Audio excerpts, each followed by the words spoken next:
sitaw, dito na po tayo sa profit margin and vacation mode. So sa profit margin po, in order to ensure fairness for all sellers and based on negotiation with manufacturers, we have made the following profit margin to platform products. Ito makikita po natin sa pagpili po ng products. For products with a purchase price below 300 pesos, the maximum profit margin is 7%. So ito po yung mga 7% na products po natin.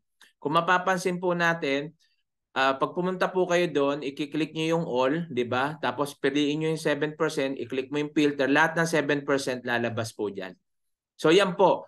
Sa mga nagsisimula, no, piliin nyo lang muna yung mabababa, 10 mabababa, no, sa 7%. Okay, wag muna kayong pumili ng 8%, 10%, 12%. Kahit po ba malaki puhunan? Yes, kasi kung hindi mo pa po alam diskarte, yan po yung nagiging mali ng iba. Okay, hindi alam yung diskarte, may mga kapital lang, sisimulan ng ganyang kalalaki, 12% tas magre-reklamo. So ganyan lang po natin simulan. Kahit po ang account specialist, yan po ang ina-advise. Okay? So dito naman po for products with purchase price between 301 pesos and 2,000 pesos, the maximum profit margin is 8%. Halimbawa, no, 8%, pinili mo yan dahil malaki siguro yung kapital mo. Pero kailangan mo muna magpaturo, no? Kailangan mo malaman. Sa pagbabudget po ganito. Halimbawa, ang capital mo, ang pondo mo lang is 10,000. I-divide mo po yan sa 20 days. Ganon din kung halimbawa ang capital mo 50,000 tapos 8% ka, kung halimbawa capital mo mas malaki pa, pinili mo 10%, 12%, i-divide mo po yan sa 20 days. Then sa 20 days, halimbawa sa 10,000, kapag halimbawa 100,000 ang pondo mo, so 5,000 a day ang dapat mong ang budget mo. So ibig sabihin doon sa budget mong 5,000 wag kang lalagpas. Pag 10,000 naman ang budget mo, 500 lang ang budget mo. Wag kang lalagpas doon sa 500. Okay? So paano mangyayari 'yon? Paano mo mababudget ng tama? Ganito lang po 'yan. Kapag kasi bumili ka, halimbawa ngayon, ang budget mo 500 dahil 10,000 yung profit ang pondo mo. Kapag bumili ka ng product mo na halagang palagay mo na dito tayo sa 7%, balikan natin. Kinuha mo to ng halagang 270.71 o palagay mo na 214 para mabilis nating computein. 214. Ang babayaran mo lang sa warehouse at doon sa supplier is 200. Okay? Kasi yung 240 na yon, yun yung binayad sa binayad na ni customer yon. May markup na yon. Pero ang babayaran mo lang, abonuhan mo lang 200. Okay? So sa 200 may budget kang 500. 300 may sobra ka pang 300. Dalawa 'yon. Palagay mo na dalawang 214 'yon. So ibig sabihin sa isang araw ang nagastos mo lang dahil worth 200, 400 lang, may natira kang 100 pesos. Tama po ba? Intindihin niyo ha. May natira kang 100 pesos. Ngayon yung 100 pesos mo na 'yon, maiiwan nyo sa wallet mo. Ngayon, bukas, meron ka na naman budget na 500. So, accumulated yon, di ba? So, ibig sabihin, yung 500 mo plus yung 100 na tira, 600 na ngayon yung budget mo ngayong araw na ito. So, may pumasok na 600 o 500 dahil dalawa yung in-order o tatlo. Pasok pa sa budget mo. Di ba? Kasi yung 500 na yon, hindi naman saktong 500 yon o 600, di saktong 600 yon. Mas mababa yun sa 600 kasi ang aabonohan mo lang doon is yung walang markup. Kung magkano lang yung product. Diba? So, ibig sabihin, pasok ka. O may natira ka na naman ngayon. Kinabukasan, pwede mo naman siya uling magamit. So, hindi ka lumalagpas doon sa budget mo. Nakuha nyo po ba? Yan po yung tamang pagbabudget. Kaya nga nagtataka ako, ang lalaki ng pondo ng iba, hindi nakakapasa sa processing rate. Tapos, everyday, paano sir, ang daming pumapasok? Okay, given po yan. So may mga pumapasok minsan 2, 3, 4, di ba? I-budget mo lang 500. Yun lang yung budget mo. Yun lang ang gamitin mo. Sir, paano yung mga pending? Hayaan mo na lang muna yon. Basta mahalaga, everyday nakakapag-process ka kasi para hindi masira yung performance mo. At makikita nyo po yung inyong processing rate hindi nagsisiro. Mababa, yung iba hindi alam, ba't nababawasan yung processing rate? Nababawasan po yung processing rate dahil po yan, kada may pumapasok na orders, nababawasan niya. Kaya nga everyday ka dapat nagpa-process. Kasi pag everyday ka nagpa-process, hindi masisiro yung processing rate mo. At huwag kang matakot o mag-alala, malayo pa yung evaluation. Mayroon kang gagamitin na vacation mo na pag-aaralan natin ngayon. Okay? Tuloy na natin. Yan, 8%, pwede kang pumili, no? Yung product na between price 2,001 pesos hanggang 5,000, 10% na po yan. Pag yung product po 5,000 pesos, maximum profit margin is 12%. 5,000 pesos pataas na, no? Kunyari 50,000 na yung babayaran kasi sa isang customer, ilan yung kinuha. So 12% na po yan. Okay, malaki na po yan. Maganda. Kaso lang kahit na po malaki na pong porsyento yan, kung hindi mo pa rin alam yung tamang strategy at tamang pagbabudget, babagsak ka sa processing rate. Walang mawawala sa iyo kaso kung 12% yung pinili mo, babagsak ka ng 6% kapag bagsak ka pa lagi sa processing rate. So 6% is 6%, 12% is 12%. Okay? So due to the increase in logistic costs and the discontinuation of platform logistics subsidies for products with a purchase price below 150 pesos, we will add logistic costs at 65 pesos on top of the original purchase price. This is not an increase in overall cost for sellers, but rather an automatic adjustment of the selling price of the product involved. Ito po yung ikaw po ang pumipili ng iyong mga markup, no? Depende po yan sa budget mo. Okay? This profit margin are aimed at providing a fair and competitive environment for seller while ensuring reasonable pricing for customers. They take into account both platform and manufacturer concessions to maximize benefits for seller. We believe that this measure will contribute to the overall success and sustainability of the Sitaw platform. Ito po yung ibang naririnig ko, no, na reklamo na sa mga nagsisimulang seller. Nasabi nila, abunuan mo siya, ang tagal naman bumalik. Di ba? Tandaan niyo po, patience is a virtue. Ganyan po sa negosyo. Kung gusto mo ng mabilisang negosyo, mabilisan din niya mawawala. No? Nagsisimula ka na, nagrereklamo ka pa. Yung taong panereklamo, maniwala po kayo, hindi po magiging successful yan. Kaya kung ikaw ay mareklamo sa negosyo na sinisimulan mo, imbis na aralin mo, reklamo ka ng reklamo, ako na magsasabi sa iyo, hindi ka magiging successful. Imbis na ireklamo nyo, aralin po natin. Imbis post kayo ng post doon ng mga dahil walang nag-a-assist sa inyo, bakit hindi ka maghanap? Ba't hindi ka humanap ng tutulong sa iyo? 'Di ba? Ba't hindi ka maghanap ng pwedeng mag-assist sa iyo? Ba't hindi ka umatin ng Zoom? May Zoom na nga. 'Di ba? Libre na nga, hindi ka naman magbabayad. Aating ka lang, makikinig ka lang. O, pag may nalaman, pwede mo kaming tanungin. Sasagutin ka namin, tutulungan ka namin. Kahit hindi ka nag sa referral code namin, hindi issue 'yan. Kasi ang purpose natin dito magtulungan. 'Di ba? So ito po yung purpose. Kung nakakapagsalita po ako ng ganito, real talk 'yan. Kung may tinatamaan, sorry po, pero yan po yung katotohanan. Kaya po tayo, coach, nagtuturo po tayo sa mga tao na dapat maintindihan nila na negosyo ang pinapasok nyo. Kung gusto nyo po ng mabilisan, doon po tayo sa scam na company na after ilang buwan lang wala na. 'Di ba? Yung wala kang gagawin talaga. Wala pong ganun. Ito po, may gagawin ka talaga rito, dapat aralin mo. Kung tingin mo na stress ka dito at hirap ka dito, ngayon pala mag-quit ka na. Pero kung tingin mo may potential ito, aralin mo. Narito po kami, nandito si Coach Jimro, nandiyan si Prof. Vincent para alalayan kay turuan. Huwag niyong isipin, hindi naman nakakahiya naman, hindi naman ako sa kanila naka-sign up. Wala pong problema 'yon, hindi po issue sa amin 'yon. Mahalaga matulungan ka namin. Ang mahalaga matutunan mo 'to. Kasi negosyo natin 'to eh. Pag umangat si Sitaw, aangat tayo. Pag bumagsak si Sitaw, babagsak tayong lahat. Kaya dapat magtulungan lang tayo. Huwag tayong magilaan pababa, magilaan tayo pataas. At hindi po kami nagmamarunong at hindi po kami marurunong.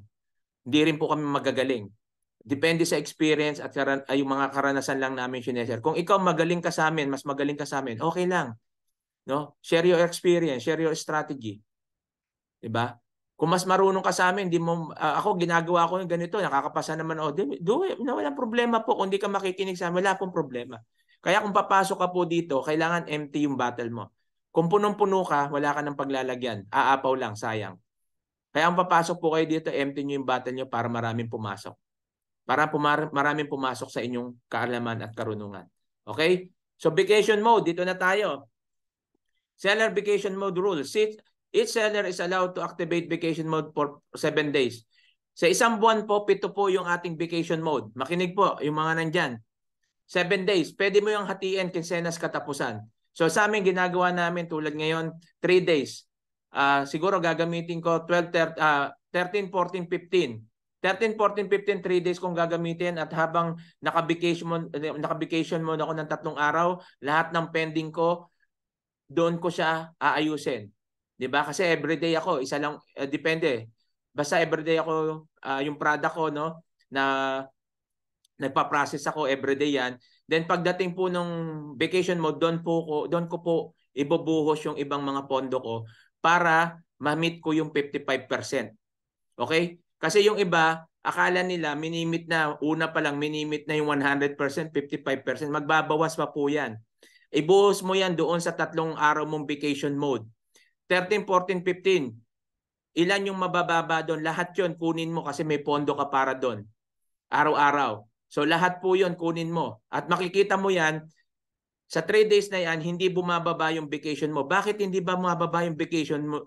Hindi bumababa yung processing rate ko habang naka-vacation mode? Kasi wala pong pumapasok sa yung products. So walang pumapasok na products, nagpa-process ka ng mga pending mo, kaya mapapansin mo sa 15, naka 60% ka na, 70% ka na.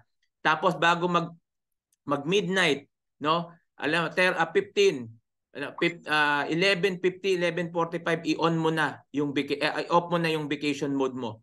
Kasi 16 na yung kinabukasan, pasado ka na sa 55% mo. Kuha nyo po? Tapos yung matitirang 4, gamitin mo yan sa katapusan. Wala po tayong vacation mode ng 28, 29, 30, 31. Ang simula po ng vacation mo hanggang 27 lang. Kaya kung magbe-vacation mode ka, 24, 25, 26, 27 yung 4. No? 24, 25, 26, 27. So 4 na araw. Vacation mode mo. Pag naka-vacation mode ka, doon mo ibuhos, kunin yung mga pending mo kung meron ka pang pondo. Sigurado kung may pondo ka pa dyan. Kasi kung araw-araw ka nagpa-process, hindi po masisiro yung inyong processing rate. Okay? So halimbawa, bago ka mag-vacation mode, naka 20 o 30% ka na sa processing rate mo, konti na lang yung idadagdag mo kasi wala nang papasok na products doon sa 4 na araw na yon.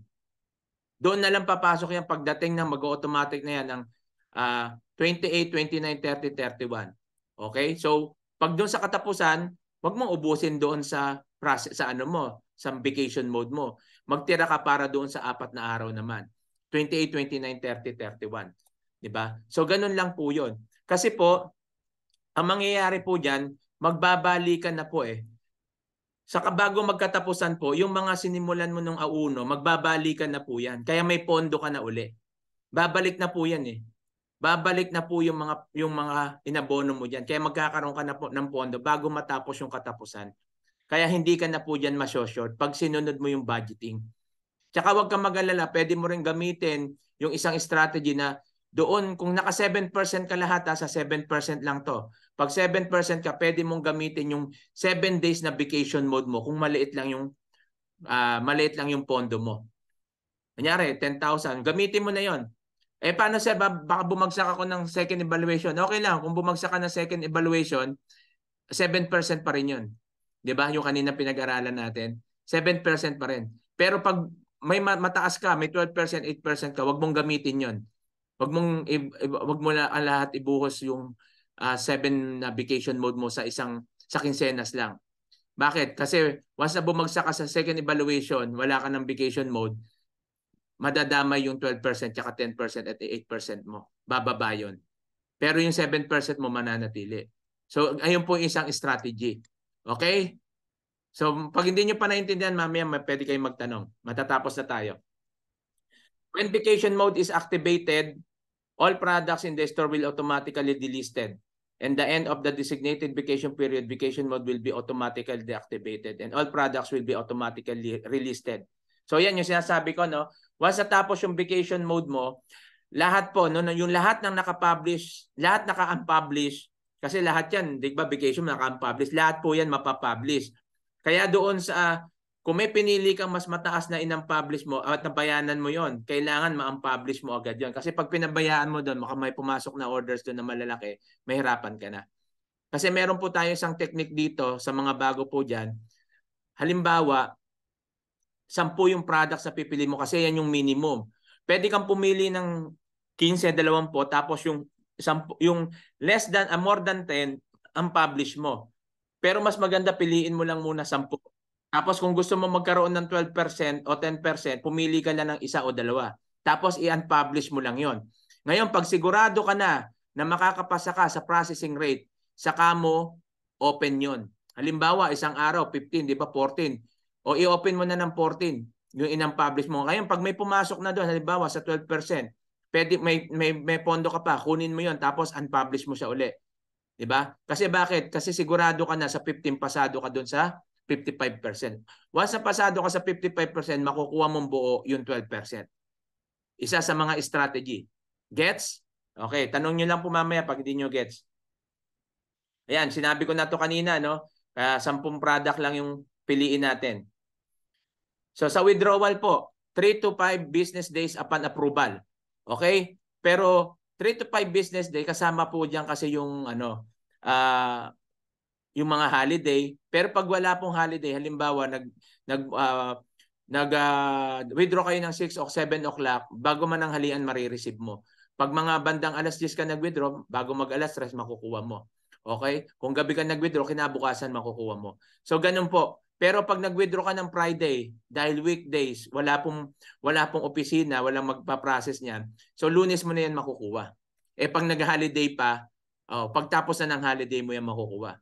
So ganun po. Kaya halimbawa ngayon magpapasko, tingnan nyo kung ilang holiday kung ano yung holiday ng sitaw.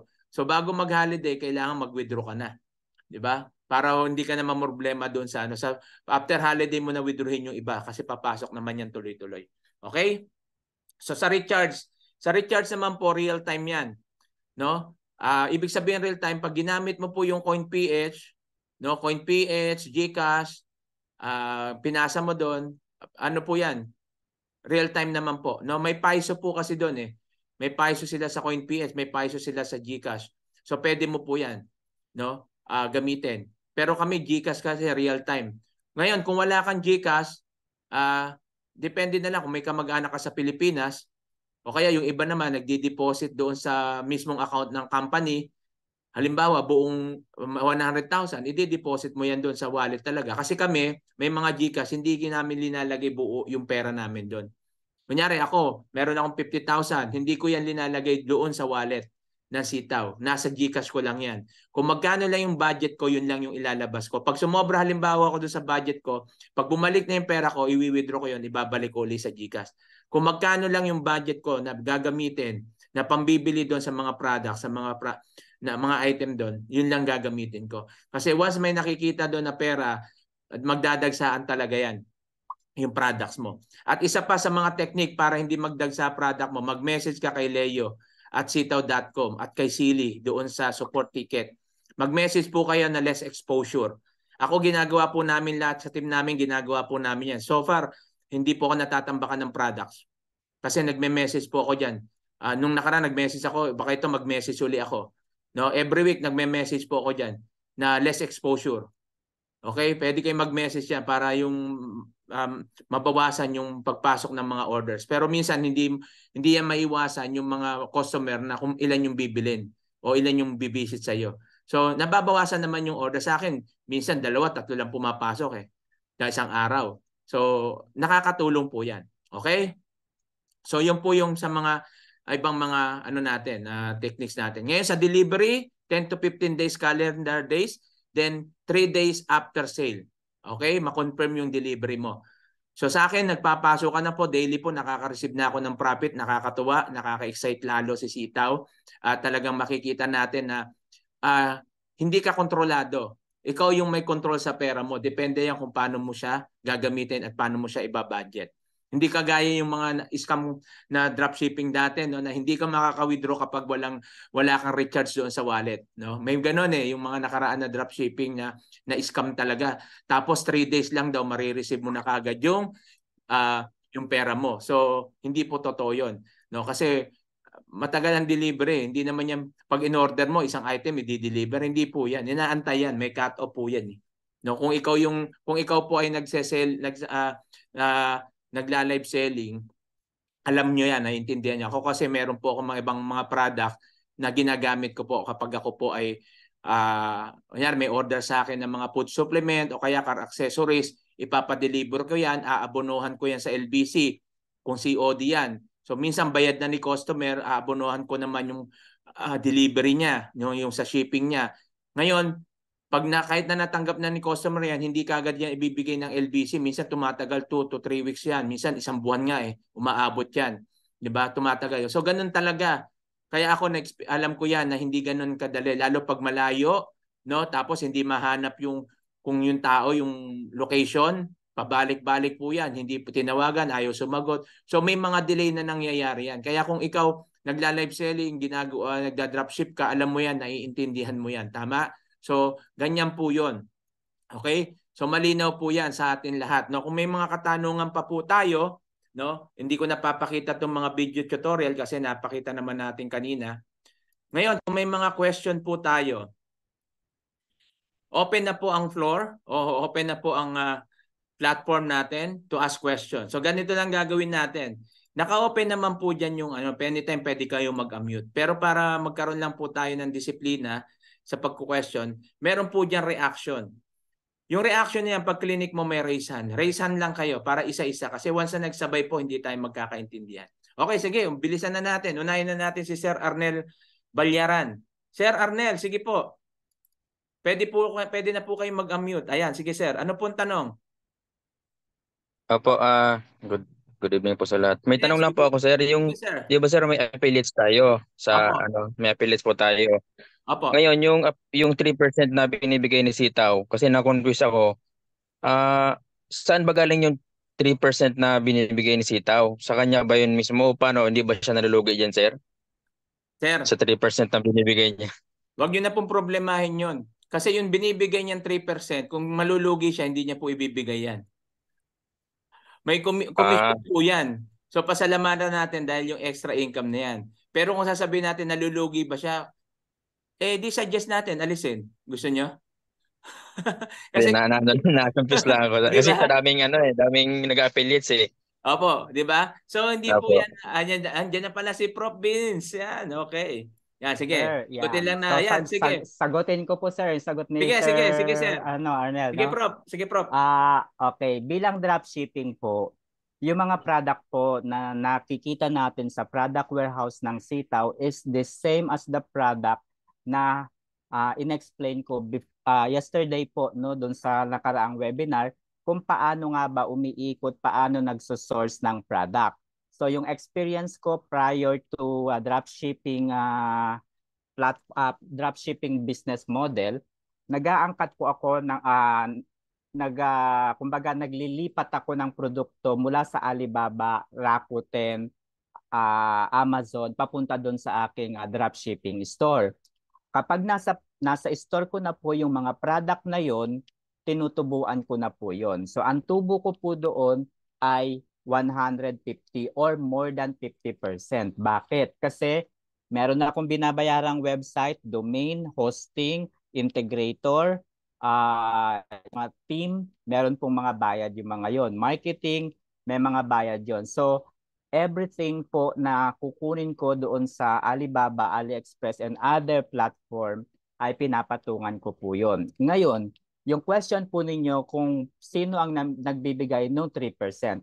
Sitaw po ang nagbibigay ng 3% na yon. So yung mga ipinapatong po nating product, yung markup po na 12, 10, 8, and 7%, maliit pa po yun sa totoo lang. Dahil po, malaki po yung porsyento o yung patong ng Sitaw doon sa produkto mismo. So nakakakuha na rin po siya doon. So pwede pa nga po tayo kung sakali, pwede pa nga po tayong mag-request na taasan yung markup, 'di ba? Yung 12, 8 and 10, 7%. Maliit pa po 'yon. Kumbaga ang cute pinapatong po ng sitaw is more than that. Kaya ano po, kitang-kita po siya talaga.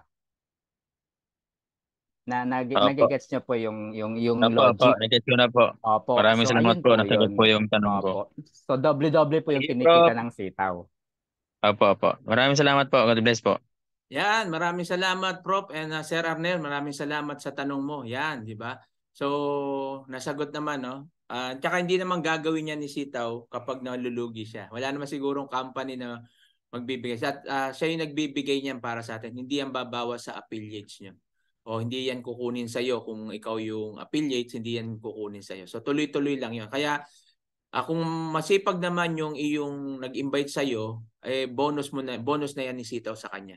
At ganun ka din kapag nagkaroon ka ng affiliates, ganun lang. Pero yung affiliates po, hindi ka makaka-receive kapag hindi siya active. Kaya i-ano natin na maging active yung ating mga affiliates. At syempre, isa pa, kapag hindi maganda yung performance ng store mo, hindi rin yan magiging maganda yung sa affiliates mo. Dapat nakatuto ka din doon sa performance ng store. Kaya wag yung pababayaan kasi baka mangyari po, nakauto kayo sa affiliates na gusto nyong kumita pero pinabayaan nyo yung store nyo, mawawala po lahat pareho yan.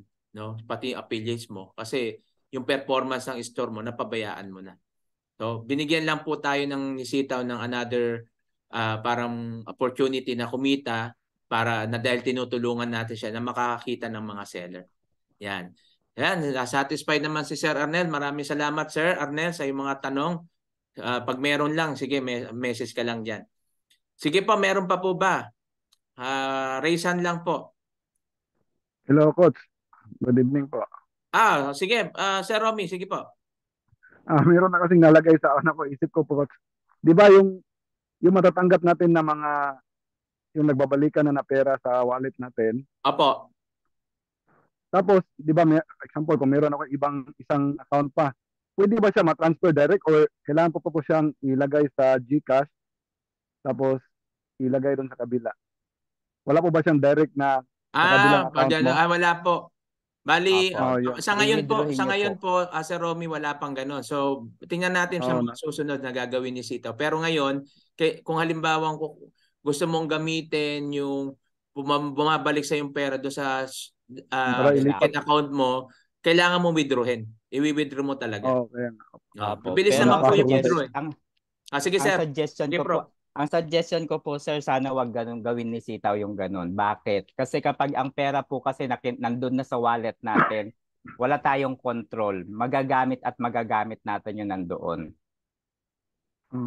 Kasi ako, ang idea ko po, pag yung capital ko nakafix na po yun, hindi ko na po siya dinadagdagan. Ano man po ang mangyari, hindi ko na po siya dinadagdagan. Ang total capital ko mula nag-umpisa ko is 57,000 lamang po.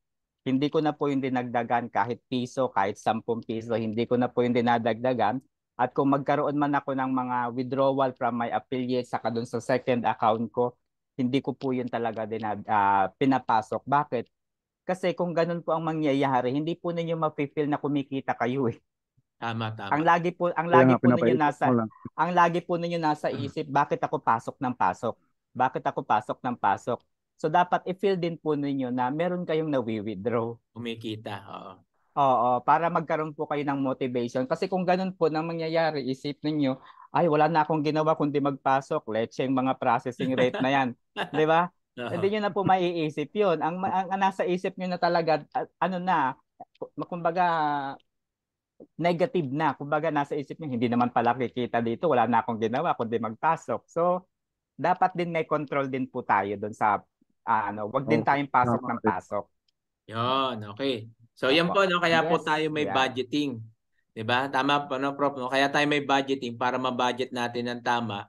Tapos, may makikita mo naman na, pwede ka mag-withdraw kasi pwede mo nang withdrawin doon yung markup mo, yung profit mo. Ditira mo lang doon yung kinapital mo. Diba? Yun lang. Ganun lang. Para ma-experience po natin, tama yun si Prof. Para maranasan natin na ma-enjoy natin yung pera natin mismo na galing doon. Okay? So maglagay ka lang ng ano, kung kunyari 10,000 pa lang ngayon, gusto mong ano, kunyari gawin mo siyang 300, 100K. So yun lang. Tapos yun lang papaikutin mo. Ngayon sobra na doon, i-withdraw mo na. Ganun lang.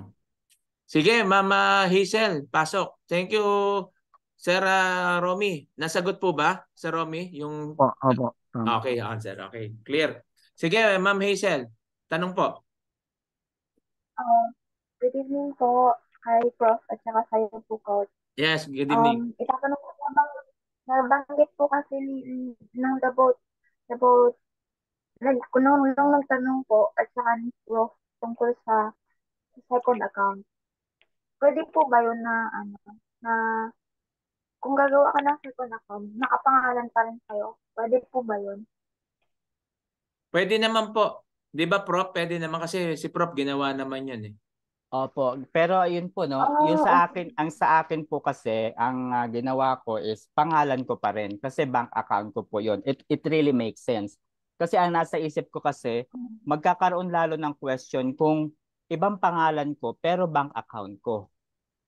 'Di ba? Ang sinasuggest po kasi ng mga account specialist is you should create a second account using different name, different email, the same number, the same bank account. Pero para sa akin po kasi parang hindi siya realistic. Kasi parang ang mangyayari po niyan, ilalagay ko pangalan ni Sir Jimmy tapos bank account ko. Sa tingin niyo po ba, baka mas maging prone to ano po yun, fraud, yung mga ganon. Pero ano naman po, yung website naman po, you can change your name anytime.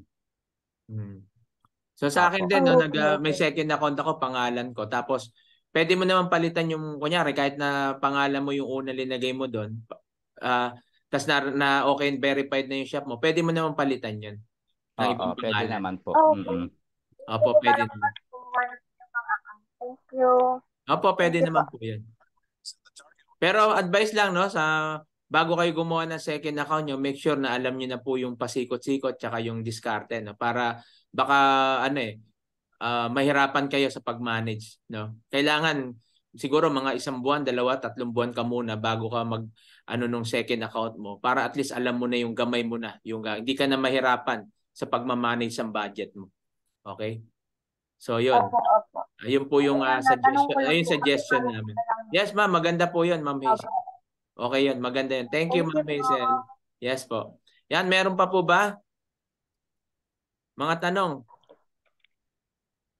Wala naman tanong dito sa chat. So baka meron po kayong mga tanong, sige lang po. Raise your hand o unmute nyo, mag-unmute lang kayo. No, wag po kayong alis dito nang hindi nasasagot yung tanong nyo. Sayang yung pag-attend nyo.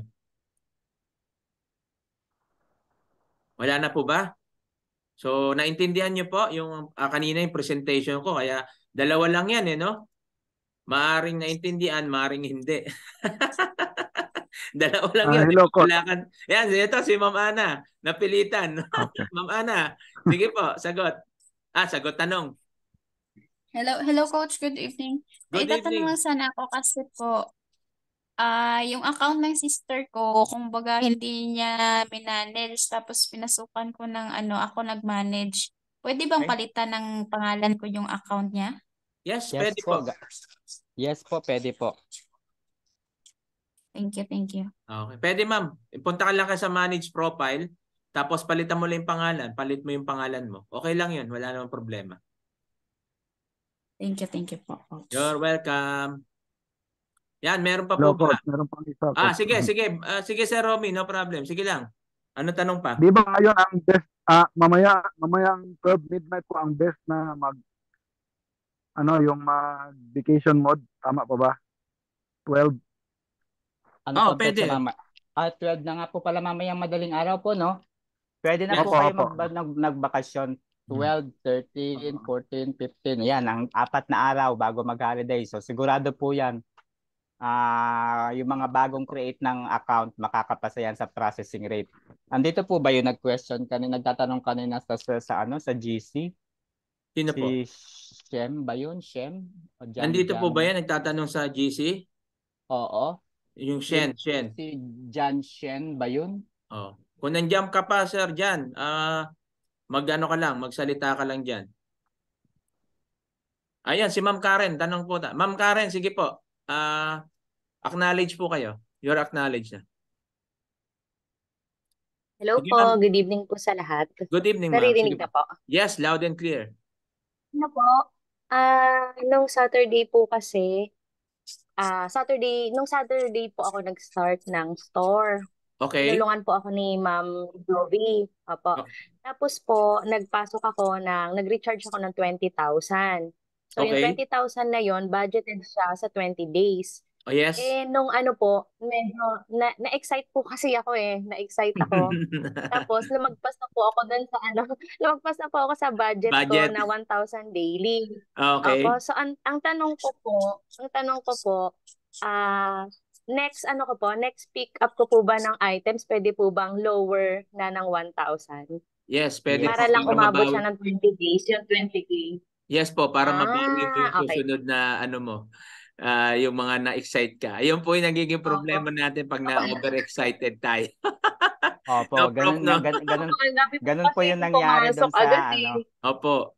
Opo. Pero hindi pa naman po huli. Tama po yung nyo na bawasan nyo na lang doon sa susunod para ma-manage nyo ng tama yung budget. Kasi pag tinuloy-tuloy po nyo yun, later on masasabi nyo, baka sabihin nyo pa na hindi pala tama yung budgeting. Tama yung budgeting, mali lang yung natin. Mali yung diskarte. Opo, yung ginawa natin. So, gawin nyo lang po yun yung tama para makita nyo po. No? Makita nyo ngayong processing rate na tama pala, nakapasa ako ng sa processing rate. Di ba? May isa pa po akong tanong. Sige, ma'am. Okay po ba yung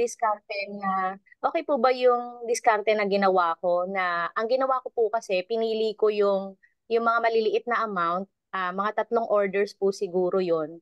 Tapos parang sinakto ko lang siya na or lagpas ng konti ng 1,000. Yun po yung pinagpipik ko kaysa doon sa mataas na pero isang order lang. Mas okay po ba yung ganon? Okay Tama din po. Okay din naman po, ma'am. Okay naman po yun. Pero may isa pa pong strategy na pwede mo naman, halimbawa, pasok naman sa budget mo. May isang strategy na ginagawa ko.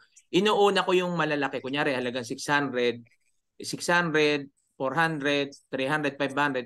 Di baling isa lang yung makuha ko isang araw. Kasi ang habol ko doon, pag naipon yung maliliit, pagdating doon sa processing rate, halimbawa, doon sa magbe-vacation mode ako, doon ko lahat kukunin yung mabababa. Kaya sigurado, papasa ako sa processing rate. Okay po. Pwede rin po yun, ha? Kasi ko lang yun, ha? Pwede rin po yun. Tama ba, Prof? Yes po, tama po, opo. Pwede rin po yun. Kasi yung maliliit, kasi isang bilang yun, isang processing rate yan, di ba? Ngayon, kaya ako kinukuha na uuna yung malalaki. Alam niyo bakit? Kasi pag bumalik sa akin yan, malaki agad. Di ba? Yung maliliit, maiiwan, at least nagamit ko sa vacation mode ko. No, di pasado na ako sa processing rate. Ibigay mo kung 10 yun. Sa 200 lang yun, 1,000 budget mo. Pag lahat yung pre-process mo, di pasado ka na. Di ba? Ganun po pala. Thank you po. Thank you po. Yun po yung sinasabi natin na diskarte rin. So marami tayong diskarte pa na pwedeng na may apply. Okay na po, Ma'am Karen? Satisfied sa sagot po? Okay po. Thank you po. Thank you so much. Yan, sige, Sir Charlie. Velancio. Saan ka, sir? Mukhang na OFW to, ah. Magandang hapon po. OFW ka, sir? Sir. Saan ka, Nandito sir? ako sa Saudi din. Saan ka? Saan sa Saudi? Nandito ako sa Sigum. Saan? Sa Abkik. Abkik. Okay. Abkik. Abkik. Magkalapit lang tayo, sir, kasi yung company ko dyan lang sa may second industrial sa Damam. Abkik, papuntang Hupop yan eh. Nasa Damam pala. Oo. Ako nandito lang ako sa Kubar, yung bahay ko, pero yung trabaho ko sa Damam, medyo malapit-lapit dyan. Sa second industrial. Kasi pagtapos yan, Abkik na eh. Kaya alam ko yung lugar mo. Sige, sir, ano yung tanong? Sir, Coach, may tatanong ko lang, Coach, kasi paniyakalikot ko dun sa sa sitaw account. Hindi ko may ilagay ng na 10 lang yung mga product. Paano Ilan hindi po ba nyo- yung 11. 11 yung product nyo ngayon. 11. Pag i-10 ko siya, hindi siya pumapasok ng 10. Okay. Lahat siya ng 7%. Ang gawin nyo po is i-publish nyo muna sa kanya po i-delete. para mabawasan. Mhm. Basta po nakapublish dapat yung product sa kanyang i-delete para Publish tapos mabawasan. i-delete. Opo, para maging para maging ano. Kasi pag hindi siya naka-publish tapos i-delete nyo, hindi po siya nagpo-push through. Although yung iba ay nagpo-push through naman kasi siyempre may mga glitches 'yun. Kaya mas maganda po na i-publish nyo before delete. Sige po. Tatry ko po Okay. ngayon. Yan, okay. Thank you po, thank you. Kung magdi-delete kayo, dapat naka-publish yan. Kasi pag naka-unpublish, hindi yan madi-delete talaga. Pwede mo naman hindi alisin din yun, unpublish mo lang. Opo. Hindi naman papasok yung order kapag naka-unpublish. Kung isa lang naman yun, baka magamit mo rin sa susunod. Yan, meron pa po ba? Nasagot ba, Sir Charlie? Okay ba? Satisfied ba sa question? Okay, sige sir. Ingat ka dyan, sir. Pag naman nagawi ka ng kubar, message mo lang ako. Add mo ako sa GC. Magkita tayo. Baka nagagawi ka ng kubar. Sige. Di ba? Magkita tayo. Okay. Meron pa po Sige, ba dyan? Coach, salamat. Sige, sir. Ingat lang dyan. Okay. Meron pa? Question? So, clear po ba lahat? Nasagot na po ba yung mga tanong natin? Pwede po bang magpalit ng store name after ma-approve yung store mo? Yes, pwede bro. Bro Fernan, pwede. Pwede mong palitan. Kung gandahan, maglagay ka. Kahit yung logo, pwede mong palitan. Yung banner mo, pwede yan. Okay, meron pa? Yan, mag-alas 10 na dyan. Si Ma'am Risa Valdez. Ma'am Risa, may question ka pa ba, Sir Charlie? Naka-raisean pa o hindi lang na ibaba na natin? Yan, sige. Si Ma'am Risa. Risa Valdez. Ma'am Risa Okay Valdez. na, salamat. Pasok. Ma'am Risa Valdez. Sige, unmute lang po kayo. Okay, sige. Ayan, okay na. Sige, ma'am. Yes po, ma'am. Saan po kayo, ma'am? Ang tanong ko, sir, kaka-start lang kasi ng affiliate ko today. Okay. May order na po siya. So, kasama na po ba siya sa evaluation this 15? Yes po. Kasama na po siya. Lahat po tayo kasama na doon sa evaluation. So, it means pag napasa niya ngayon, next evaluation, kahit hindi na, so wala na siyang deduction. Basta po 7% Basta lahat 7% ng product po niya. Apo. Pero wag natin encourage ang gano'n.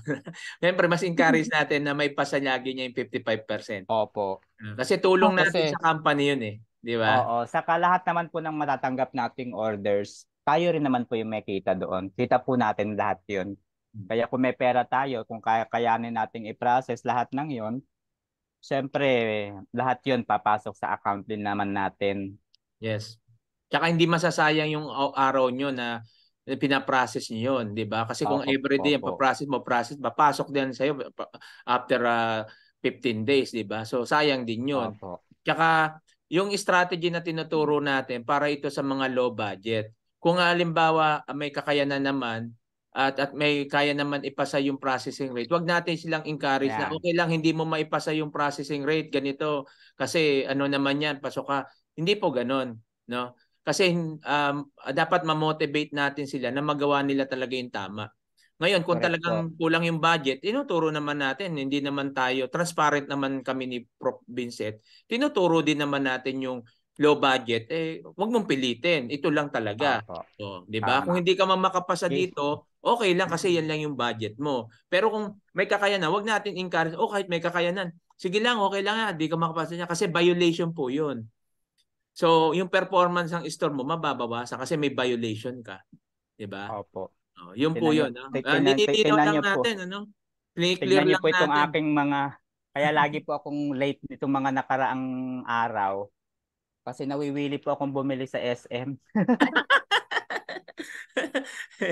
Yan. So, clear lang natin yun para patas tayo. Yung pinuturo natin dito is very transparent. Tinitingnan natin yung low budget, tinitingnan din natin yung may budget. Diba? Pero we are not encouraging na gawin mo to para hindi. Ini-encourage natin kayo na gawin natin na maipasalagi yung processing rate. Unang-una, sa'yo rin mapupunta yan pangalawa, tulong natin kay Sitaw yan. At pangatlo, ayan yung magtutulak sa'yo para ma-promote ka. Di ba? As a partner. Okay? Nasagot ba Ma'am Risa Valdez? Yes po, salamat po. Salamat Ma'am Risa.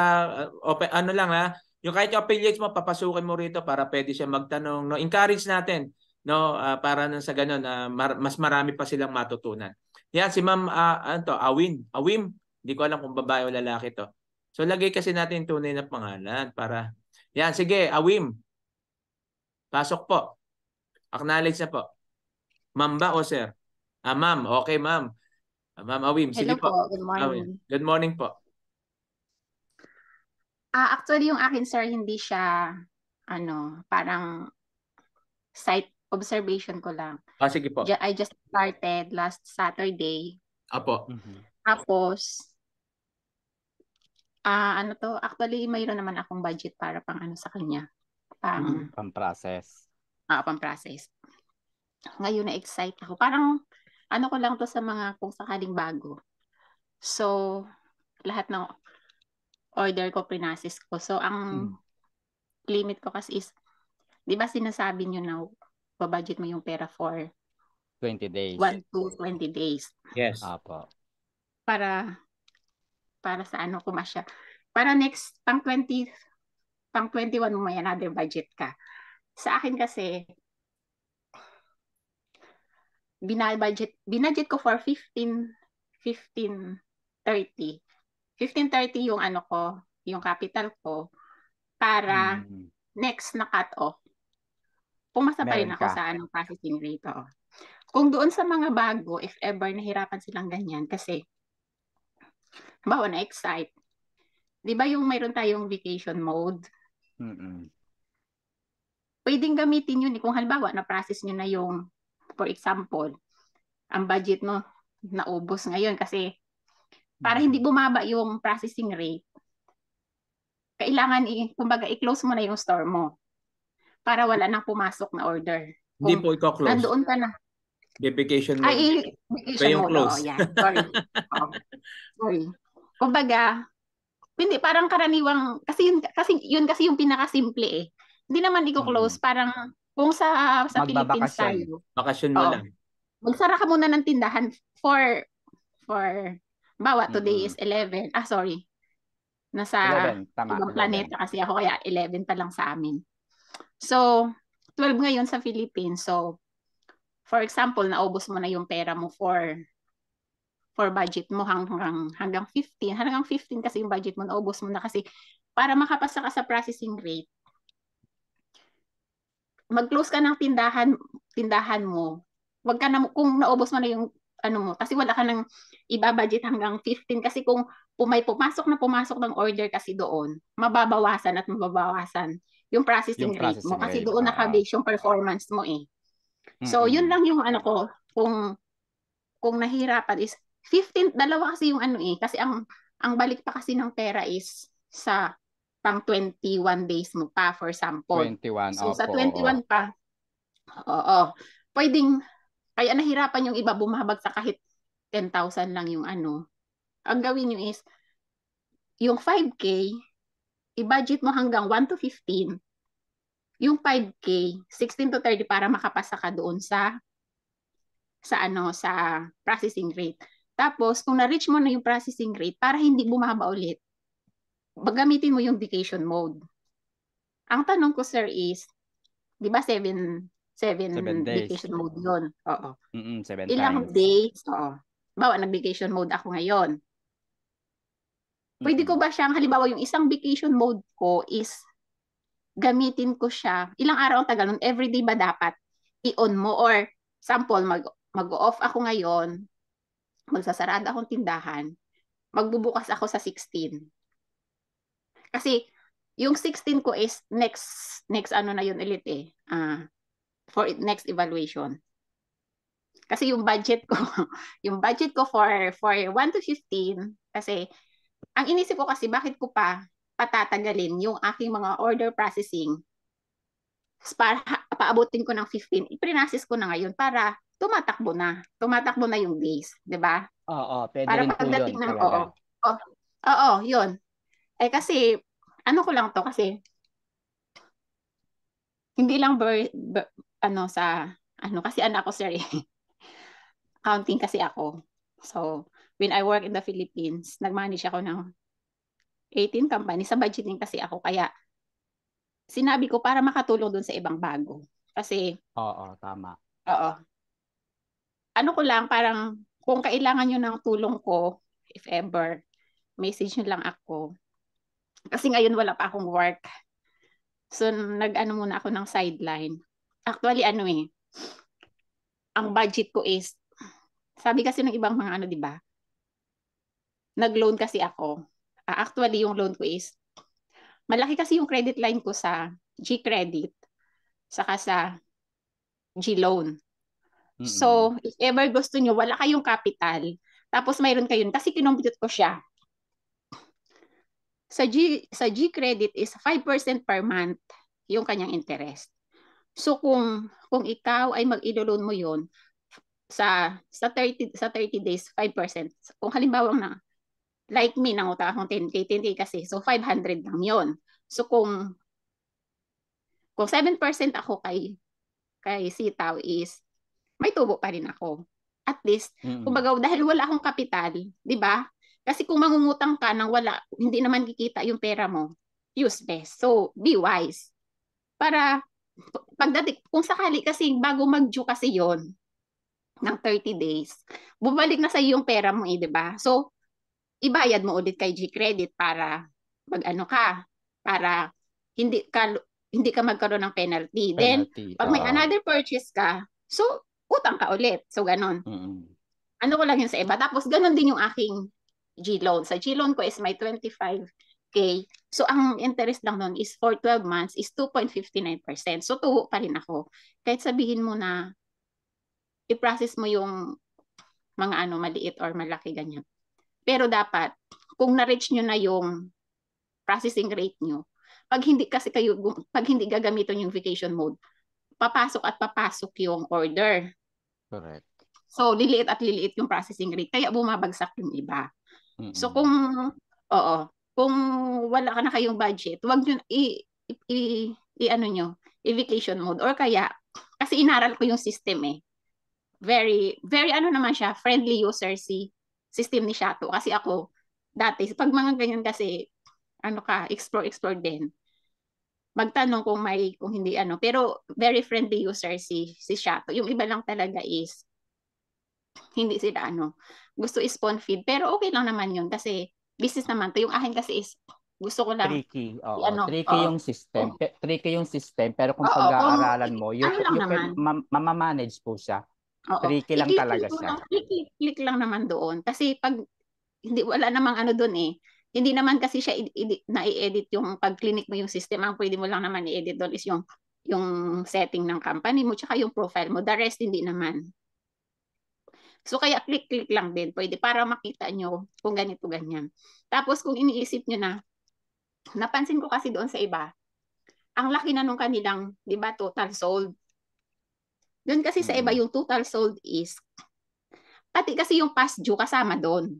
Kasi nagtataka yung, di ba nakikita yung ibang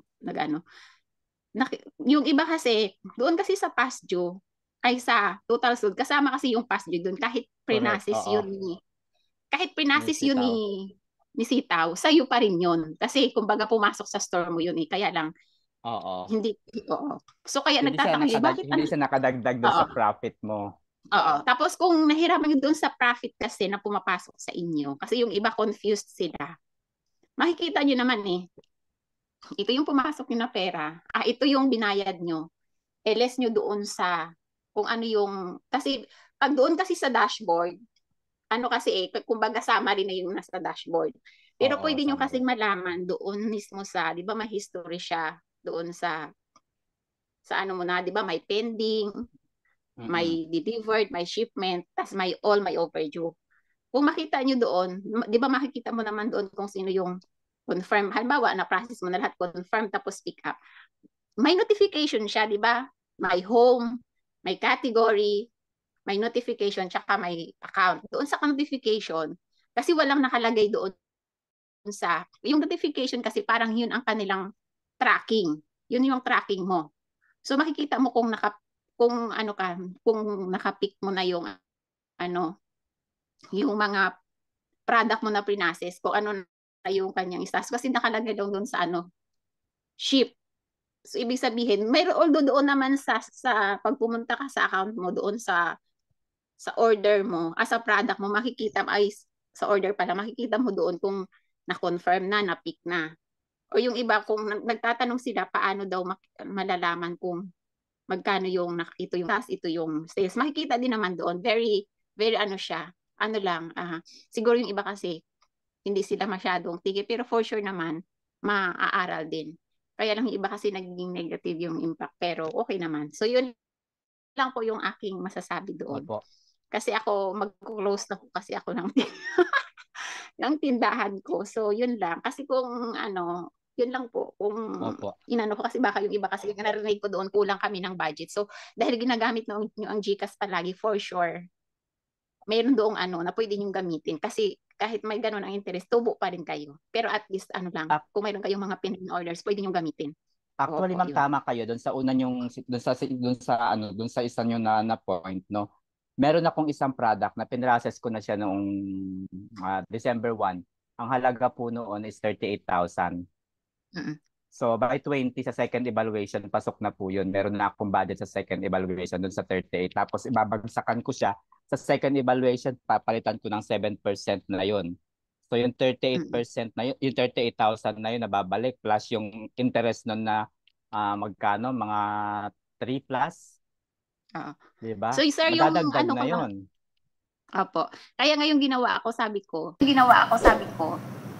please subscribe and click the notification bell para lagi po kayong updated sa video ko. Maraming salamat. Ito po si Coach Jimro.